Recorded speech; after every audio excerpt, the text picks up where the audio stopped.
নমস্কার। গল্প সন্ধানের আসরে সকলকে স্বাগত। আশা করি সবাই ভালো আছেন। আমার আজকের গল্প সত্যজিৎ রায়ের পটলবাবু ফিল্ম স্টার।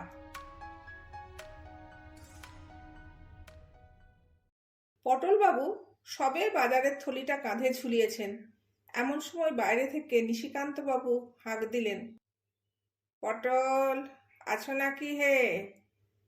আগে হ্যাঁ, দাঁড়ান, আসছি। নিশিকান্ত ঘোষ মশাই নেপাল ভট্টাচার্য লেনে পটলবাবুর তিনখানা বাড়ির পরেই থাকেন। বেশ আমোদের লোক। পটলবাবু থলে নিয়ে বেরিয়ে এসে বললেন, কি ব্যাপার সকাল সকাল? শোনো, তুমি ফিরছো কতক্ষণে? এই ঘন্টাখানেক। কেন? তারপর আর বেরোনোর ব্যাপার নেই তো? আজ তো টেগোর্স বাড়তে। আমার ছোট শালার সঙ্গে কাল নেতাজি ফার্মেসিতে দেখা হলো। সে ফিল্মে কাজ করে, লোকজন জোগাড় করে দেয়। বললে কি জানি একটা ছবির একটা সিনের জন্য একজন লোকের দরকার, যেরকম চাইছে বুঝেছ। বছর 50 বয়স, বেঁটে খাটো, মাথায় টাক। আমার টক করে তোমার কথা মনে পড়ে গেল, তাই তোমার হদিস দিয়ে গেলুম। বলেছি সোজা তোমার সঙ্গে এসে কথা বলতে।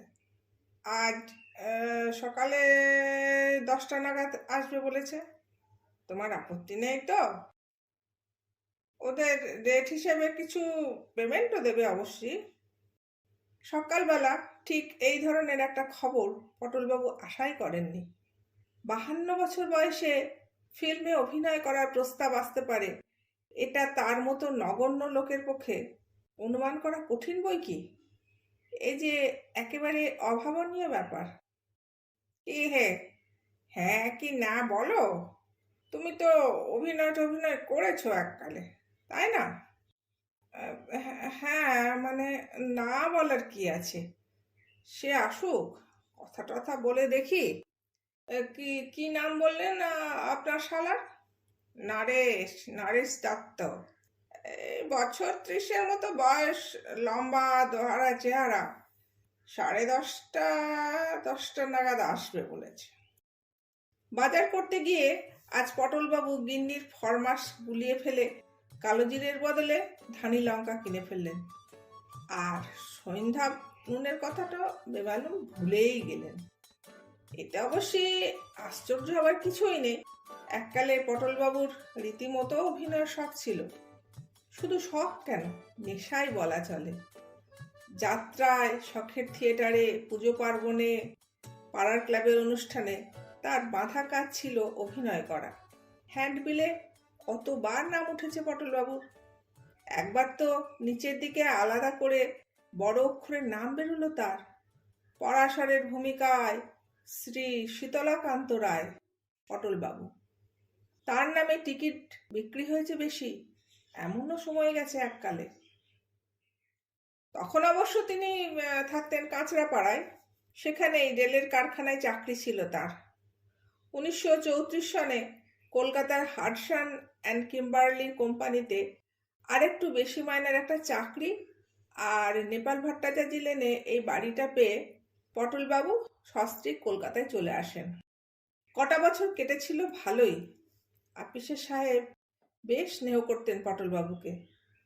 43 সনে পটলবাবু সবে একটা পাড়ার থিয়েটারের দল গর্ব করছেন, এমন সময় যুদ্ধের ফলে আপিসে হলো ছাঁটাই।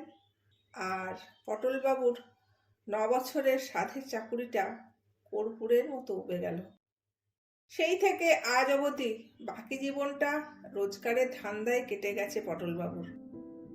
গোড়ায় একটা মণিহারি দোকান দিয়েছিলেন, সেটা বছর 5 চলে উঠে যায়।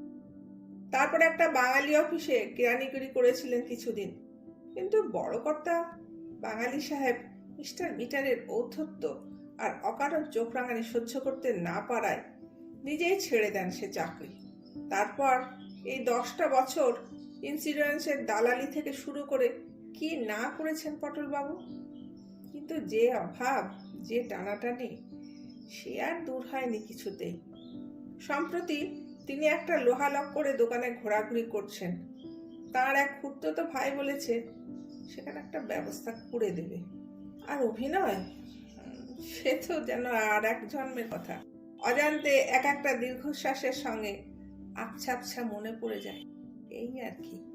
নেহাত পটলবাবু স্মরণ শক্তি ভালো, তাই কিছু কিছু ভালো ভালো পার্টের ভালো ভালো অংশ এখনো মনে আছে।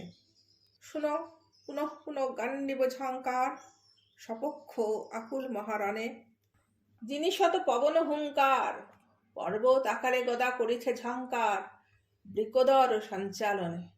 ওহ, ভাবলে এখনো গায়ে কাঁটা দিয়ে ওঠে। নরেশ দত্ত এলেন ঠিক 12:30টার সময়। পটলবাবু প্রায় আশা ছেড়ে দিয়ে নাইতে যাবার তোড়জোড় করছিলেন, এমন সময় দরজায় টোকা পড়ল। আসুন আসুন। পটলবাবু দরজা খুলে আগন্তুককে প্রায় ঘরের ভিতর টেনে নিয়ে এসে তার হাতল ভাঙা চেয়ারটি তার দিকে এগিয়ে দিলেন। বসুন। না না, বসবো না। নিশিকান্তবাবু আপনাকে আমার কথা বলেছেন বোধহয়। হ্যাঁ হ্যাঁ, আমি অবশ্যই খুব অবাক হয়েছি এতদিন বাদে। আপনার আপত্তি নেই তো? পটলবাবুর লজ্জায় মাথা হেঁট হয়ে গেল। আহ, আমাকে দিয়ে মানে মানে চলবে তো? নরেশবাবু গম্ভীরভাবে একবার পটলবাবুর আপাদমস্তক চোখ বুলিয়ে নিয়ে বললেন, বেশ চলবে, খুব চলবে। কাজটা কিন্তু কালই। কাল? রবিবার? হ্যাঁ, কোনো স্টুডিওতে নয় কিন্তু। জায়গাটা বলে দিচ্ছি আপনাকে, মিশন রো আর বেন্টিং স্ট্রিটের মোড়ের ফ্যারাডে হাউসটা দেখেছেন তো? 7তলা বিল্ডিং একটা, সেইটার সামনে ঠিক 8:30টায় পৌঁছে যাবেন। ওইখানেই কাজ। 12টার মধ্যে ছুটি হয়ে যাবে আপনার। নরেশবাবু উঠে পড়লেন। পটলবাবু ব্যস্ত হয়ে বললেন, কিন্তু পার্টটা কি বললেন না? পার্ট হলো গিয়ে আপনার একজন পেডেস্ট্রিয়ানের, মানে পথচারীর আর কি, একজন অন্যমনস্ক বদমেজাজি পেডেস্ট্রিয়ান। ভালো কথা। আপনার গলাবন্ধ কোট আছে কি? তা আছে বোধ হয়। ওটাই পরে আসবেন। ডার্ক রং তো? বাদামি গোছের। গরম কিন্তু। তা হোক না, আর আমাদের সিনটাও শীতকালের, ভালোই হবে। কাল 8:30, ফ্যারাডে হাউস। পটলবাবুর ধাঁ করে আর একটা জরুরি প্রশ্ন মাথায় এসে গেল। পার্টটাই ডায়ালগ আছে তো? কথা বলতে হবে তো? আলবাত, স্পিকিং পার্ট। আপনি আগে অভিনয় করেছেন তো? হ্যাঁ, তা একটু আধটু। তবে শুধুই হেঁটে যাওয়ার জন্য আপনার কাছে আসবো কেন? সে তো রাস্তা থেকে যে কোনো একটা পেডেস্ট্রিয়ান ধরে নিলেই হলো। ডায়ালগ আছে বই কি, এবং সেটা কাল ওখানে গেলেই পেয়ে যাবেন। আসেন। নরেশ দত্ত চলে যাওয়ার পর পটলবাবু তার গিন্নির কাছে গিয়ে ব্যাপারটা খুলে বললেন, যা বুঝছি, বুঝলে গিন্নি, এ পার্টটা হয়তো তেমন একটা বড় কিছু নয়। অর্থপ্রাপ্তি অবশ্য আছে সামান্য, কিন্তু সেটাও বড় কথা নয়। আসল কথা হচ্ছে, থিয়েটারে আমার প্রথম পার্ট কি ছিল মনে আছে তো? মৃত সৈনিকের পার্ট। স্রেফ হাঁ করে চোখ বুজে হাত পা ছড়িয়ে পড়ে থাকা। আর তার থেকেই আস্তে আস্তে কোথায় উঠেছিলাম মনে আছে তো? হোয়াটসঅ্যাপের হ্যান্ডশেক মনে আছে? আর আমাদের মিউনিসিপ্যালিটি চেয়ারম্যান চারু বিশ্বাসে দেওয়া সেই মেডেল। হ্যাঁ, এ তো সবে শ্রেণীর প্রথম ধাপ, কি বলো? হ্যাঁ, মান, যশ, প্রতিপত্তি, খ্যাতি, যদি বেঁচে থাকি ভাবে, হেমর গৃহিণী, এ সবই লভিব আমি। পটলবাবু 52 বছর বয়সে হঠাৎ তিরিং করে একটা লাফ দিয়ে উঠলেন। গিন্নি বললেন, করো কি? কিচ্ছু ভেবো না গিন্নি, শিশির ভাদুরী 70 বছর বয়সে চাণক্যের পার্টে কি লাফখানা দিতেন মনে আছে? আর যে পুনর্যৌবন লাভ করেছি, গাছে কাঁঠাল গোঁফে তেল। ছাদে কি তোমার কোনোদিন কিচ্ছু হয় না? হবে হবে, সব হবে। ভালো কথা। আজ বিকেলে একটু চা খাবো, বুঝেছ? আর তার সঙ্গে একটু আদা রস, নইলে গলাটা ঠিক।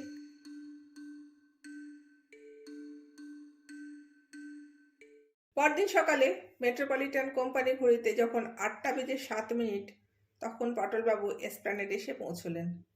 সেখান থেকে বেন্টিং স্ট্রিট ও মিশন রোয়ের মোড়ে ফ্যারাডে হাউস পৌঁছতে লাগলো আরও মিনিট 10। বিরাট তোড়জোড় চলছে অফিসের গেটের সামনে। 3-4খানা গাড়ি, তার একটা বেশ বড়, প্রায় বাসের মতো। তার মাথায় আবার সব জিনিসপত্র। রাস্তার ঠিক ধারটায় ফুটপাতের ওপর একটা টেপায়া কালো যন্ত্রের মতো জিনিস। তার পাশে কয়েকজন লোক ব্যস্ত সমস্ত হয়ে ঘোরাফেরা করছে। গেটের ঠিক মুখটাতে একটা তেপায়া লোহার ডান্ডার মাথায় আর একটা লোহার ডান্ডা আড়াআড়িভাবে বসানো রয়েছে, আর তার ডগা থেকে ঝুলছে একটা মৌমাছির চাকের মতো দেখতে জিনিস। এছাড়া ইতস্তত ছড়িয়ে রয়েছে জনাদৃশ্যক লোক, যাদের মধ্যে অবাঙালিও লক্ষ্য করলেন পটলবাবু। কিন্তু এদের যে কি কাজ সেটা ঠাউর করতে পারলেন না। কিন্তু নরেশবাবু কোথায়? একমাত্র তিনি ছাড়া তো পটলবাবুকে কেউই চেনেন না। দুরু দুরু বক্ষে পটলবাবু এগিয়ে চলেন আপিসের গেটের দিকে। বৈশাখ মাস, গলাবন্ধ খদ্দরে কোটটা গায়ে বেশ ভারী বোধ হচ্ছিল। গলার কলারের চারিপাশ ঘিরে বিন্দু বিন্দু ঘাম অনুভব করলেন পটলবাবু। এই যে অতুলবাবু, এইদিকে। অতুলবাবু? পটলবাবু ঘুরে দেখেন অফিসের বারান্দায় একটা থামের পাশে দাঁড়িয়ে নরেশবাবু তাকেই ডাকছেন। নামটা ভুল করেছেন ভদ্রলোক, অস্বাভাবিক নয়, একদিনের আলাপ তো। পটলবাবু এগিয়ে গিয়ে নমস্কার করে বললেন, আমার নামটা বোধহয় ঠিক নোট করা নেই আপনার। শ্রী শীতলাকান্ত রায়। অবশ্যই পটলবাবু বলেই জানে সকলে, থিয়েটারেও ওই নামেই জানত। ও, তা আপনি তো বেশ পাংচুয়াল দেখছি। পটলবাবু মৃদু হাসলেন। 9 বছর হাডসন কিম্বার্লিতে চাকরি করেছি, লেট হয়নি একদিনও, নট এ সিঙ্গল ডে। বেশ বেশ, আপনি এক কাজ করুন, ওই ছায়াটায় গিয়ে একটু ওয়েট করুন, আমরা এদিকে একটু কাজ এগিয়ে নিই। তেপায়া যন্ত্রটার পাশ থেকে একজন ডেকে উঠল, নরেশ। স্যার? উনি কি আমাদের লোক? হ্যাঁ স্যার, ইনি, মানে ওই ধাক্কার ব্যাপারটা। ও, ঠিক আছে, এখন জায়গাটা ক্লিয়ার করো তো, শট নেব। পটলবাবু আপিসের পাশেই একটা পানের দোকানের ছাউনির তলায় গিয়ে দাঁড়ালেন। বায়োস্কোপ তোলা তিনি এর আগে কখনো দেখেননি, তার কাছে সবই নতুন। থিয়েটারের সঙ্গে কোনো মিলই তো নেই। আর কি পরিশ্রম করে লোকগুলো, ওই ভারী যন্ত্রটাকে পিছে করে নিয়ে এখান থেকে ওখানে রাখছে একটি 21-22 বছরের ছোকরা। 20-25-এর ওজন তো হবেই যন্ত্রটার, কিন্তু তার ডায়ালগ কই? আর তো সময় বেশি নেই, অথচ এখনো তাকে যে কি কথা বলতে হবে তাই জানেন না পটলবাবু। হঠাৎ যেন একটু নার্ভাস বোধ করলেন পটলবাবু। এগিয়ে যাবেন নাকি? ওই তো নরেশবাবু, একবার তাকে গিয়ে বলা উচিত নয় কি? পার্ট ছোটই হোক আর বড়ই হোক, ভালো করে করতে হলে তাকে তো তৈরি করতে হবে সে পার্ট। না হলে এতগুলো লোকের সামনে তাকে যদি কথা গুলিয়ে ফেলে অপদস্থ হতে হয়। আজ প্রায় 20 বছর অভিনয় করা হয়নি যে। পটলবাবু এগিয়ে যেতে গিয়ে একটা চিৎকার শুনে চমকে থেমে গেলেন। সাইলেন্স! তারপর নরেশবাবুর গলা পাওয়া গেল, এবার শট নেওয়া হবে, আপনারা দয়া করে একটু চুপ করুন, কথাবার্তা বলবেন না, জায়গা ছেড়ে নড়বেন না, ক্যামেরার দিকে এগিয়ে আসবেন না। আবার সেই প্রথম গলার চিৎকার এলো, সাইলেন্স, টেকিং। এবার পটলবাবু লোকটিকে দেখতে পেলেন। মাঝারি গোছের মোটাসোটা ভদ্রলোকটি টেপায় যন্ত্রটার পাশেই দাঁড়িয়ে আছেন। গলার একটা চেন থেকে দূরবীনের মতো একটা জিনিস ঝুলছে। ইনি কি পরিচালক নাকি? কি আশ্চর্য! পরিচালকের নামটাও যে তার জেনে নেওয়া হয়নি। এবারে পরপর আরো কতগুলো চিৎকার পটলবাবুর কানে এলো। Start, sound, running, action. Action কথাটার সঙ্গে সঙ্গে পটলবাবু দেখলেন চৌমাথার কাছ থেকে একটা গাড়ি এসে আপিসের সামনে থামলো, আর তার থেকে একটি মুখে গোলাপি রং মাখা স্যুট পরা যুবক দরজা খুলে প্রায় হুমড়ি খেয়ে নেমে হনহনিয়ে আপিসের গেট পর্যন্ত গিয়ে থেমে গেল। পরক্ষণে পটলবাবু চিৎকার শুনলেন, কাট! আর অমনি সাইলেন্স ভেঙে গিয়ে জনতার গুঞ্জন শুরু হয়ে গেল। পটলবাবুর পাশেই এক ভদ্রলোক তার দিকে ঝুঁকে পড়ে জিজ্ঞাসা করলেন, ছোকরাটিকে চিনলেন তো? পটলবাবু বললেন, কই, না তো। ভদ্রলোক বললেন, চঞ্চল কুমার। তরতরিয়ে উঠছে ছোকরা, একসঙ্গে 4খানা বই অভিনয় করছে। পটলবাবু বায়োস্কোপ খুবই কম দেখেন, কিন্তু এই চঞ্চল কুমারের নাম যেন শুনেছেন দু একবার। কটিবাবু বোধহয় এই ছেলেটিরই প্রশংসা করছিলেন একদিন। বেশ মেকআপ করেছে ছেলেটি। ওই বিলিতি স্যুটের বদলে ধুতি চাদর পরিয়ে ময়ূরের পিঠে চড়িয়ে দিলেই একেবারে কার্তিক ঠাকুর।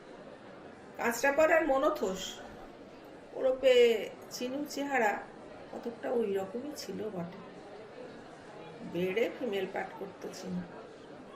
পটলবাবু এবার পাশের ভদ্রলোকটির দিকে ঝুঁকে পড়ে ফিসফিস করে বললেন, আর পরিচালকটির নাম কি মশাই? ভদ্রলোক অবাক হয়ে বললেন, সে কি, আপনি তাও জানেন না? উনি যে বরেন মল্লিক। 3খানা ছবি পর পর হিট করেছে। যাক, কতগুলো দরকারি জিনিস জানা হয়ে গেল। নইলে গিন্নি যদি জিজ্ঞাসা করতেন, কার ছবিতে কার সঙ্গে অভিনয় করে এলে, তাহলে মুশকিলেই পড়তেন পটলবাবু। নরেশ এক ভাঁড় চা নিয়ে পটলবাবুর দিকে এগিয়ে এলো। আসুন স্যার, গলা একটু ভিজিয়ে আলগা করে নিন, আপনার ডাক পড়লো বলে। পটলবাবু এবার আসল কথাটা না বলে পারলেন না। আমার ডায়ালগটা যদি এই বেলা দিতেন তো। ডায়ালগ? আসুন আমার সঙ্গে। নরেশ তেপায়া যন্ত্রটার দিকে এগিয়ে গেল, পিছনে পটলবাবু।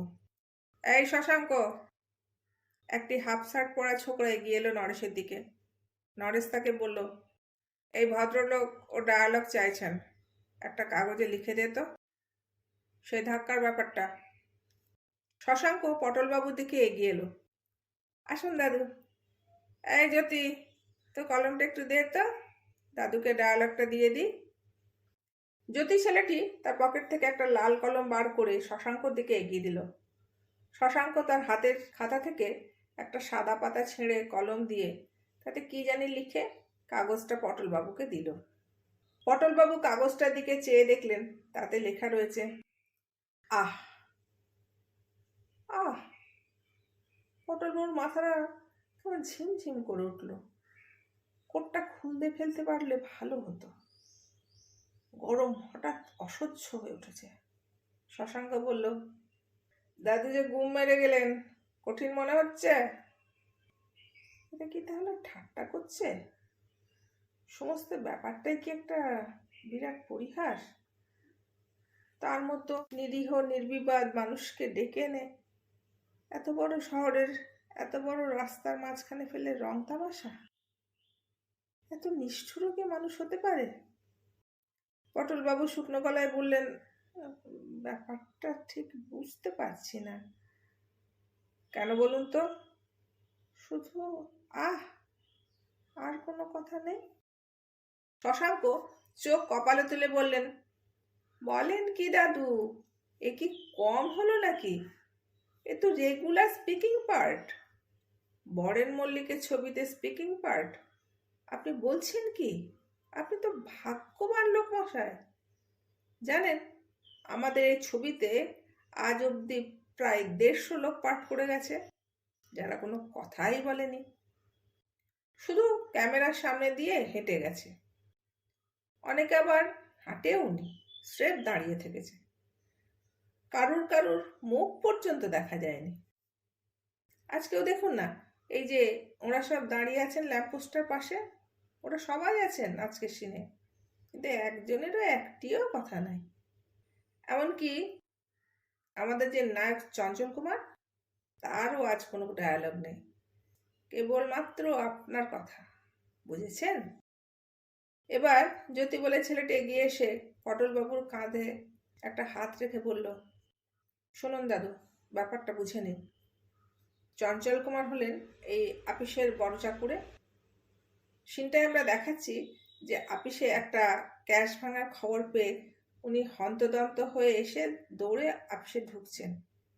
ঠিক সেই সময় সামনে পড়ে গেছেন আপনি, একজন পেডেস্ট্রিয়ান, বুঝেছেন? লাগছে ধাক্কা, বুঝেছেন?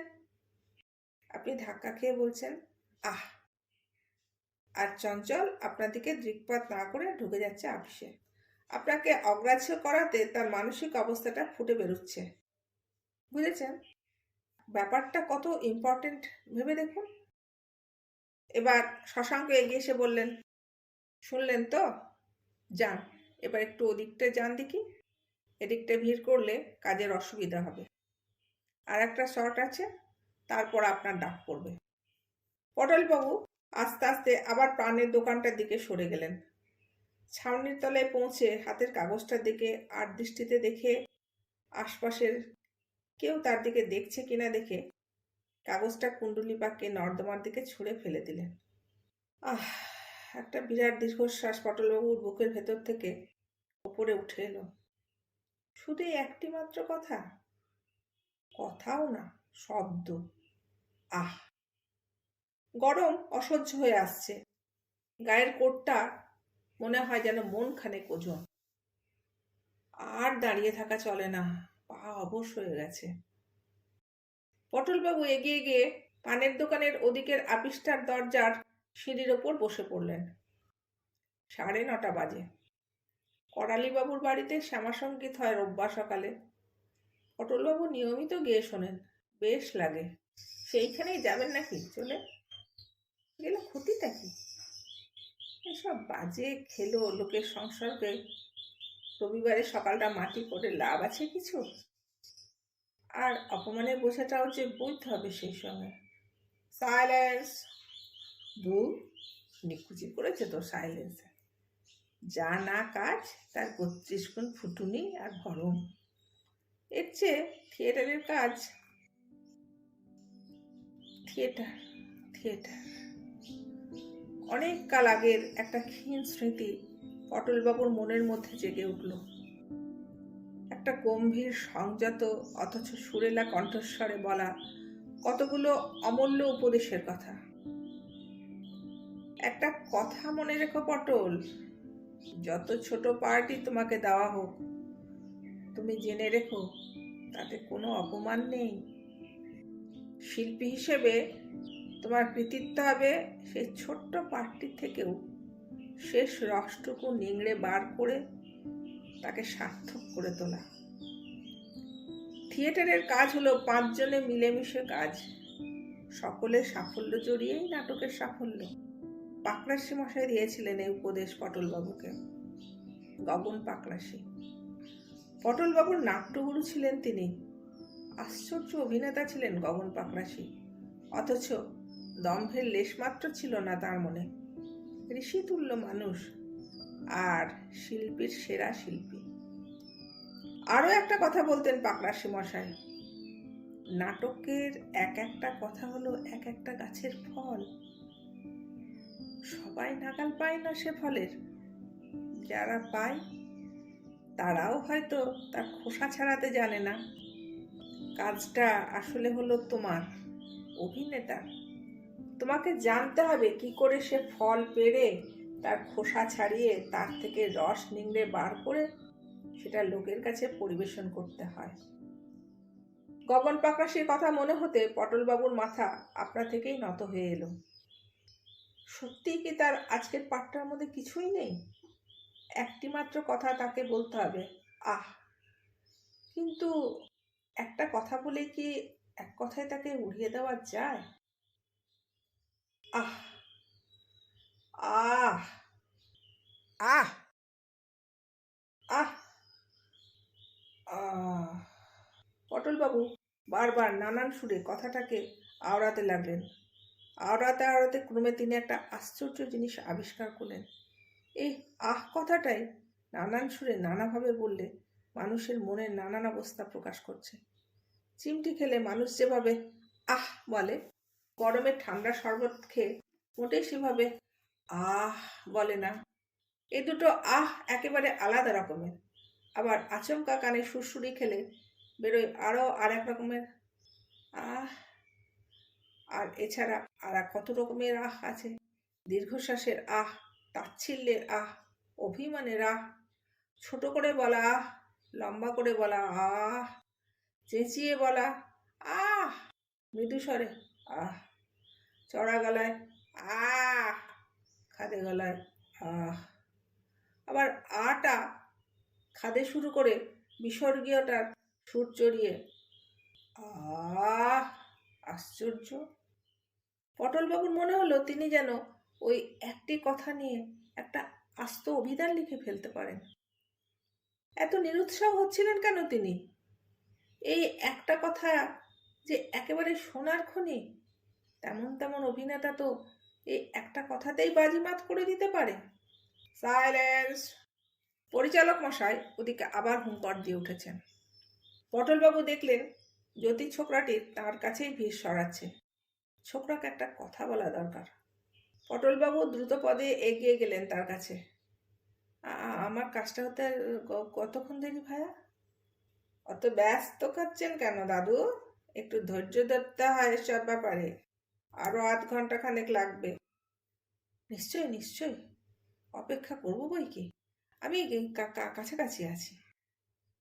দেখবেন আবার সটকাবেন না যেন। জ্যোতি চলে গেল। Start sound! পটলবাবু পা টিপে টিপে শব্দ না করে রাস্তা পেরিয়ে উল্টো দিকের একটা নিরিবিলি গলিতে ঢুকে পড়লেন। ভালোই হলো, হাতে সময় পাওয়া গেছে কিছুটা। এটা যখন টিহার্সালে বিশেষ ধার ধারছে না, তখন তিনি নিজেই নিজের অংশটা কিছুটা অভ্যাস করে নেবেন। গলিটা নির্জন, একে আপিস পাড়া, বাসিন্দা এমনিতেই কম। তাই রবিবার যে কজন লোক ছিল সবাই ফ্যারাডে হাউসের দিকে বায়োস্কোপে তামাশা দেখতে চলে গেছে। পটলবাবু গলা খাঁকড়ে নিয়ে আজকের এই বিশেষ দৃশ্যের বিশেষ আহ শব্দটি আয়ত্ত করতে আরম্ভ করলেন। আর সেই সঙ্গে আচমকা ধাক্কা খেলে মুখটা কীরকম বিকৃত হতে পারে, হাত দুখানি কতখানি বেঁকে কীরকমভাবে ছিটিয়ে উঠতে পারে, আঙুলগুলো কতখানি ফাঁক হতে পারে, আর পায়ের অবস্থা কীরকম হতে পারে, এ সবই একটা কাঁচের জানলায় নিজের ছায়া দেখে ঠিক করে নিতে লাগলেন। ঠিক আধ ঘন্টা পরেই পটলবাবু ডাক পড়ল। এখন আর তার মনে কোনো নিরুৎসাহের ভাব নেই। উদ্বেগও কেটে গেছে তার মন থেকে। রয়েছে কেবল একটা চাপা উত্তেজনা ও রোমাঞ্চ। 25 বছর আগে স্টেজে অভিনয় করার সময় একটা বড় দৃশ্যের নামবার আগে যে ভাবটা তিনি অনুভব করতেন, সেই ভাব। পরিচালক বরেন মল্লিক পটলবাবুকে কাছে ডেকে বললেন, আপনি ব্যাপারটা বুঝে নিয়েছেন তো? আগে হ্যাঁ। বেশ, আমি প্রথমে বলবো স্টার্ট সাউন্ড। তার উত্তরে ভেতর থেকে সাউন্ড রেকর্ডিস্ট বলবে রানিং। বলা মাত্র ক্যামেরা চলতে আরম্ভ করবে। তারপর আমি বলবো অ্যাকশন। বললেই আপনি ওই থামের কাজটা থেকে এদিকে হেঁটে আসতে শুরু করবেন, আর নায়ক এই গাড়ির দরজা থেকে যাবে ওই আপিসের গেটের দিকে। আন্দাজ করে নেবেন যাতে ফুটপাতের এরকম জায়গাটায় কলিশনটা হয়। নায়ক আপনাকে অগ্রাহ্য করে ঢুকে যাবে আপিসে, আর আপনি বিরক্ত হয়ে আহ বলে আবার হাঁটতে শুরু করবেন। কেমন? পটলবাবু বললেন, একটা রিহার্সাল? না না, বরেনবাবু বাধা দিলেন। মেঘ করে আসছে মশাই, রিহার্সালের টাইম নেই। রোদ থাকতে থাকতে নেওয়া দরকার শটটা। কেবল একটা কথা। আবার কি? গলিতে রিহার্সাল দেওয়ার সময় পটলবাবুর একটা আইডিয়া মাথায় এসেছিল, সেটা সাহস করে বলে ফেললেন। আহ, আমি ভাবছিলাম, উম, ইয়ে আমার হাতে যদি একটা খবরের কাগজ থাকে আর আমি সেটা পড়তে পড়তে ধাক্কাটা খাই, মানে অন্যমনস্কতার ভাবটা ফুটিয়ে তুলতে। বরেন মল্লিক তার কথাটা শেষ না হতে বললেন, ব্যস্ত ও মশাই, আপনার যুগান্তরটা এই ভদ্রলোককে দিন তো। হ্যাঁ, এইবার ওই থামের পাশে আপনার জায়গায় গিয়ে রেডি হয়ে যান। চঞ্চল, তুমি রেডি? গাড়ির পাশ থেকে নায়ক উত্তর দিলেন, yes sir. Good. Silence. Boren Mallick হাত তুললেন, তারপর হঠাৎ তক্ষুনি হাত নামিয়ে দিয়ে বললেন, ও এক মিনিট এক মিনিট, কেষ্ট, ভদ্রলোককে একটা গোঁপ দিয়ে দাও তো চট করে, ক্যারেক্টারটা পুরোপুরি আসছে না। কিরকম গোঁপ স্যার? ঝুঁপো না চারা দেওয়া না বাটারফ্লাই? রেডি আছে সবই। বাটারফ্লাই বাটারফ্লাই, চট করে দাও, দেরি করো না। এই একটি কালো বেঁটে ব্যাক ব্রাশ করা ছোকরা পটলবাবুর দিকে এগিয়ে গিয়ে হাতের একটা টিনের বাক্স থেকে একটা ছোট্ট চৌকো কালো মুখ বার করে আঠা লাগিয়ে পটলবাবুর নাকের নিচে সেঁটে দিল। পটলবাবু বললেন, দেখো বাপু, ধাক্কা ধাক্কিতে খুলে যাবে না তো? ছোকরা হেসে বলল, ধাক্কা কেন, আপনি দারা সিংয়ের সঙ্গে কুস্তি করুন না, তাও খুলবে না। লোকটার হাতে আয়না ছিল। পটলবাবু টুক করে তাতে একবার নিজের চেহারাটা দেখে নিলেন। সত্যিই তো, বেশ মানিয়েছে তো, খাসা মানিয়েছে। পটলবাবু পরিচালকের তীক্ষ্ণ দৃষ্টিকে মনে মনে তারিফ না করে পারলেন না। Silence silence. পটলবাবুর গোঁফ পড়া দেখে দর্শকদের মধ্যে থেকে একটা গুঞ্জন শুরু হয়েছিল। বরেন মল্লিকের হুঙ্কারে সেটা থেমে গেল। পটলবাবু লক্ষ্য করলেন, সমবেত জনতার বেশিরভাগ লোকই তাঁর দিকে চেয়ে আছে। Start sound. পটলবাবু গলাটা খাঁকড়িয়ে নিলেন। 1 2 3 4 5। 5 পা আন্দাজ হাঁটলে পটলবাবু ধাক্কার জায়গায় পৌঁছাবেন, আর চঞ্চল কুমারের হাঁটতে হবে বোধ হয় 4 পা। সুতরাং দুজনে যদি একসঙ্গে রওনা হন, তাহলে পটলবাবুকে একটু বেশি জোরে হাঁটতে হবে, তা না হলে। রানিং। পটলবাবু খবরের কাগজটা তুলে মুখের সামনে ধরলেন। 10 আনা বিরক্তির সঙ্গে 6 আনা বিস্ময় মিশে আহটা বললে পরেই, অ্যাকশন। জয়গুরু। খচ খচ খচ খচ খচ ঠন। পটলবাবু হঠাৎ চোখে অন্ধকার দেখলেন। নায়কের মাথার সঙ্গে তার কপালে ঠোকাঠুকি লেগেছে। একটা তীব্র যন্ত্রণা তাকে এক মুহূর্তের জন্য জ্ঞান শূন্য করে দিয়েছে, কিন্তু পর মুহূর্তেই এক প্রচণ্ড শক্তি প্রয়োগ করে আশ্চর্যভাবে নিজেকে সামলে নিয়ে পটলবাবু 10 আনা বিরক্তির সঙ্গে 3 আনা বিস্ময় ও 3 আনা যন্ত্রণা মিশে আহ শব্দটা উচ্চারণ করে কাগজটা সামলে নিয়ে আবার চলতে আরম্ভ করলেন। কাট। ঠিক হলো কি? পটলবাবু গভীর উৎকণ্ঠার সঙ্গে বরেনবাবুর দিকে এগিয়ে এলেন। বেড়ে হয়েছে, আপনি তো ভালো অভিনেতা মশাই। শুনেন, কালো কাঁচটা একবার চোখে লাগিয়ে দেখো তো মেঘের কি অবস্থা। শশাঙ্ক এসে বলল, দাদুর চোট লাগেনি তো? চঞ্চল কুমার মাথায় হাত বুলোতে বুলোতে এসে বললেন, ধন্যি মশাই আপনার টাইমিং, বাপের নাম ভুলিয়ে দিয়েছিলেন প্রায়। ওহ। নরেশ ভিড় ঠেলে এসে বলল, আপনি এই ছায়াটায় দাঁড়ান একটু, আর একটা শট নেই, আপনার ব্যাপারটা করে দিচ্ছি। পটলবাবু ভিড় ঠেলে ঘাম মুছতে মুছতে আবার পানির দোকানের ছায়াটায় এসে দাঁড়ালেন। মেঘে সূর্য ঢেকে গরমটা একটু কমেছে, কিন্তু পটলবাবুর তাও কোটটা খুলে ফেললেন। আহ, কি আরাম! একটা গভীর আনন্দ ও আত্মতৃপ্তির ভাব ধীরে ধীরে তার মনকে আচ্ছন্ন করে ফেলল। তার আজকের কাজ সত্যিই ভালো হয়েছে। এতদিন অকেজো থেকেও তার শিল্পী মন ভোঁতা হয়ে যায়নি। গগন পাকরাশি আজ তাকে দেখলে সত্যিই খুশি হতেন, কিন্তু এরা কি সেটা বুঝতে পেরেছে? পরিচালক বরেন মল্লিক কি তা বুঝেছেন? এই সামান্য কাজ নিখুঁতভাবে করার জন্য তার যে আগ্রহ আর পরিশ্রম, তার কদর কি এরা করতে পারে? সে ক্ষমতা কি এদের আছে? এরা বোধহয় লোক ডেকে এনে কাজ করিয়ে টাকা দিয়েই খালাস। টাকা? কত টাকা? 5, 10, 25। টাকার তার অভাব ঠিকই, কিন্তু আজকের এই যে আনন্দ, তার কাছে 5টা টাকা আর কি? মিনিট 10 পরে নরেশ পানের দোকানের কাছে পটলবাবুর খোঁজ করতে গিয়ে ভদ্রলোককে আর পেল না। সে কি, টাকা না নিয়ে চলে গেল নাকি লোকটা? আচ্ছা ভোলা মন্ত। বরেন মল্লিক হাঁক দিলেন, রোদ বেরিয়েছে। Silence, silence. ওহে নরেশ, চলে এসো, বিশ্রাম লাও। নমস্কার। আমার গল্প পাঠ যদি আপনাদের ভালো লাগে তাহলে আমার চ্যানেল গল্প সন্ধানীকে আপনারা সাবস্ক্রাইব করবেন, লাইক, কমেন্ট আর শেয়ার করবেন। নমস্কার।